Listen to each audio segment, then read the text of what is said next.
Saudara-saudari, marilah kita mendengarkan renungan dengan judul Kasihilah musuhmu dan berdoalah untuknya. Yang berdasarkan pada Injil Matius bab 5 ayat 43 dan 44. Kamu telah mendengar firman, kasihilah sesamamu manusia dan bencilah musuhmu. Tetapi aku berkata kepadamu, kasihilah musuhmu dan berdoalah bagi mereka yang menganiaya kamu. Dalam nama Bapa dan Putra dan Roh Kudus. Amin.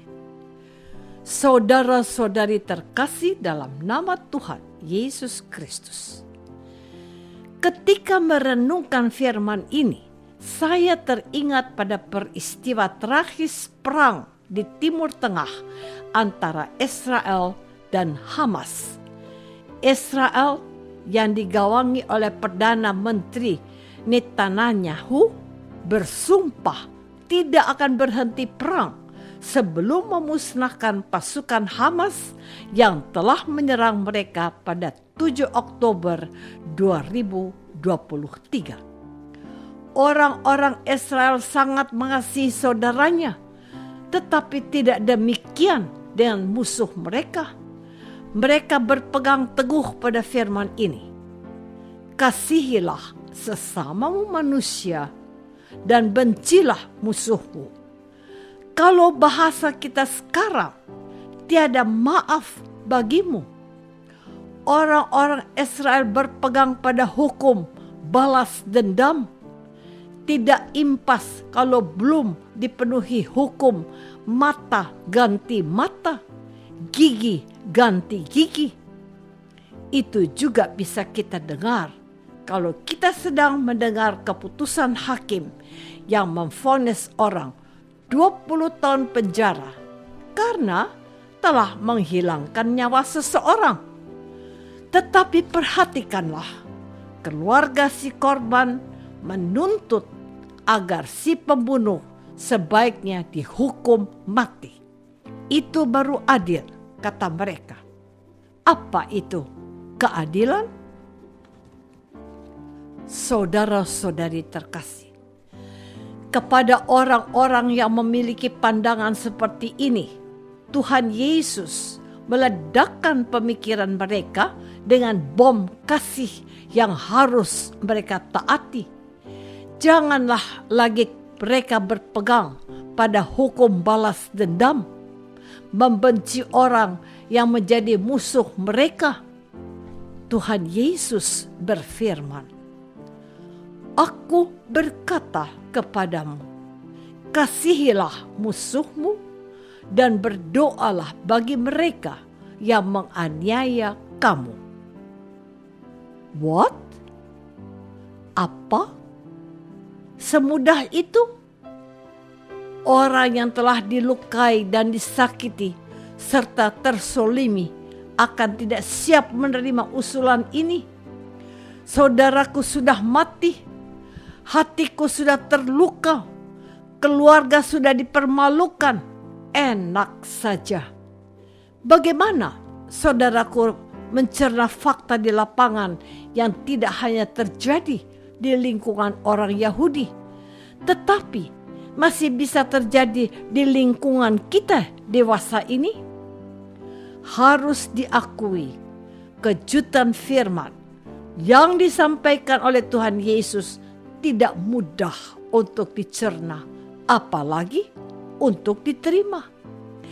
Apakah perintah Yesus ini mudah dan bisa dilakukan? Jawaban singkatnya, bisa.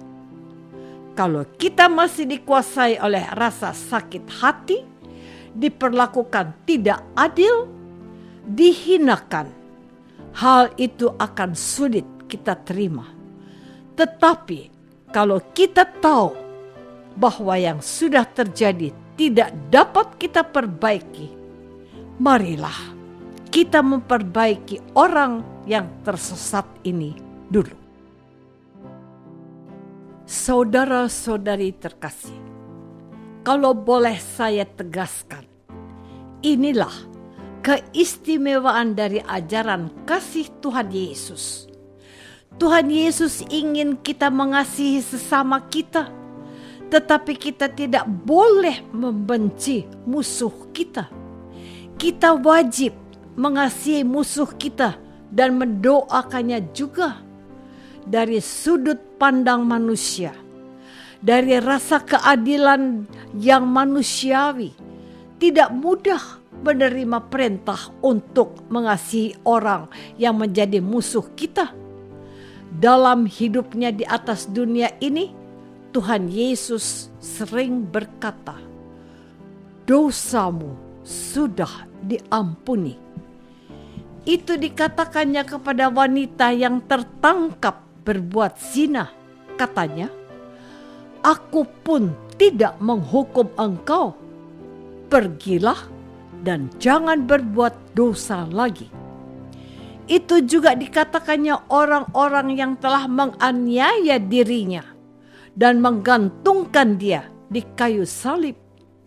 Dalam keadaan yang sangat kristis menghadapi detik-detik kematiannya, ia berdoa kepada Bapaknya, "Ya Bapa, ampunilah mereka, sebab mereka tidak tahu apa yang mereka perbuat." Lukas bab 23 ayat 34. Apa yang diperintahkan kepada para muridnya adalah hal yang diteladankan olehnya sendiri. Matius menemukan kedalaman cinta sang guru dan ia meneruskannya kepada para pendengarnya yang adalah bangsa Yahudi. Kamu telah mendengar firman, "Kasihilah sesamamu manusia dan bencilah musuhmu." Tetapi aku berkata kepadamu, kasihilah musuhmu dan berdoalah bagi mereka yang menganiaya kamu. Saudara-saudari terkasih, firman ini diperdengarkan kembali oleh liturgi gereja pada masa Prapaskah hari ini.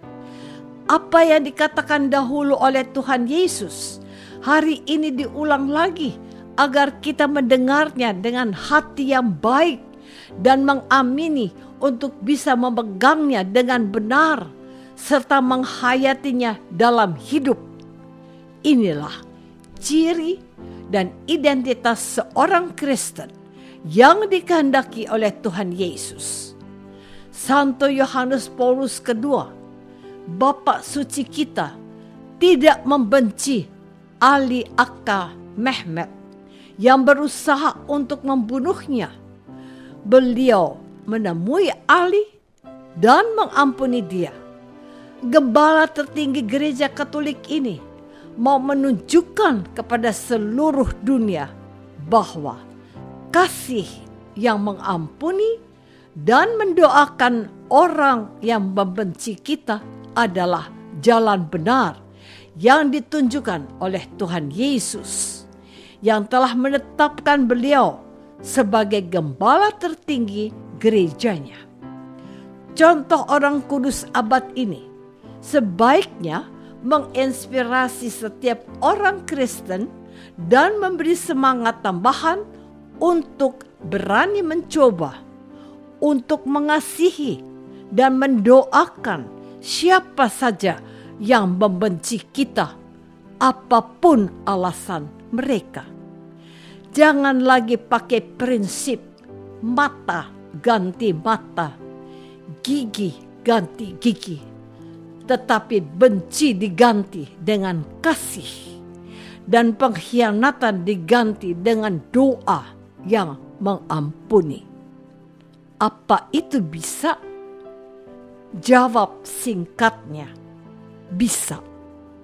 Milikilah kasih Yesus dan mintalah Yesus membantu kita untuk berbuat kasih seperti yang dilakukannya. Apakah aku sudah berusaha mengasihi semua orang, juga orang yang membenci kita? Marilah kita berdoa. Bapa yang Maha Baik, balas dendam tidak pernah mendatangkan keadilan, tetapi kehancuran. Perang tidak akan mendatangkan perdamaian. Hanya cinta yang mengampuni yang diajarkan Tuhan Yesus dapat mendatangkan kedamaian. Bantulah kami mengasihi semua orang seperti Yesus Kristus, Tuhan dan pengantara kami. Amin. Semoga kita semua selalu dinaungi dan dibimbing oleh berkat Allah yang Maha Kuasa. Dalam nama Bapa dan Putra dan Roh Kudus. Amin.